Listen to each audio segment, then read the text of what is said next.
बकरी ईदच्या पार्श्वभूमीवर गोमातेच्या अवैध वाहतुकीविरोधात राज्य सरकारचा बुलडोझर, कठोर कारवाईचे आदेश. आगामी बकरी ईदच्या पार्श्वभूमीवर राज्यात गोमातेची अवैध वाहतूक, बेकायदेशीररित्या कत्तलखाने आणि जनावरांवर होणाऱ्या अमानुष अत्याचारांविरोधात राज्य सरकारने आता कठोर भूमिका घेतली असून गोमातेची तस्करी आणि कत्तल कोणत्याही परिस्थितीत खपवून घेतली जाणार नाही, असा स्पष्ट आणि आक्रमक इशारा परिवहन मंत्री प्रताप सरनाईक यांनी दिला आहे.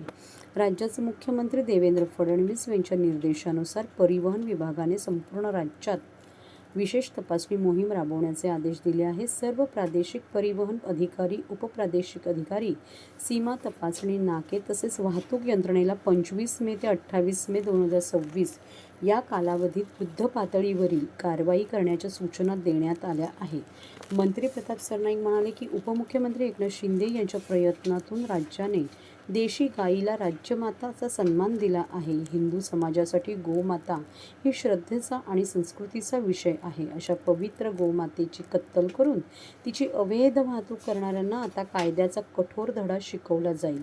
पुढे ते म्हणाले, विशिष्ट सणांच्या काळात गोमातेची तस्करी वाढते.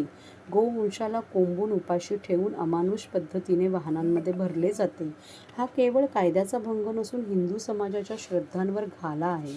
अशा गोतस्करांविरोधात कठोरात कठोर कारवाई करण्यात येईल. परिवहन आयुक्त कार्यालयाने जारी केलेल्या परिपत्रकानुसार राज्यातील सीमावर्ती भाग विशेष नाकाबंदी व वाहन तपासणी मोहीम राबवण्यात येणार आहे. जनावरांची वाहतूक करणाऱ्या प्रत्येक वाहनाची कसून तपासणी केली जाणार असून आवश्यक परवानग्या, प्रमाणपत्रे आणि प्राणी कल्याण नियमांचे पालन झाले आहे का याची पाहणी केली जाणार आहे. गोमाता संरक्षण हा केवळ कायद्याचा विषय नसून हिंदुत्वाच्या अस्मितेचा प्रश्न आहे. मुक्या जनावरांवर अत्याचार करणाऱ्यांविरोधात सरकार झुकणार नाही. राज्य सरकार गोरक्षणासाठी कटिबद्ध आहे, असेही प्रताप सरनाईक यांनी ठामपणे सांगितले.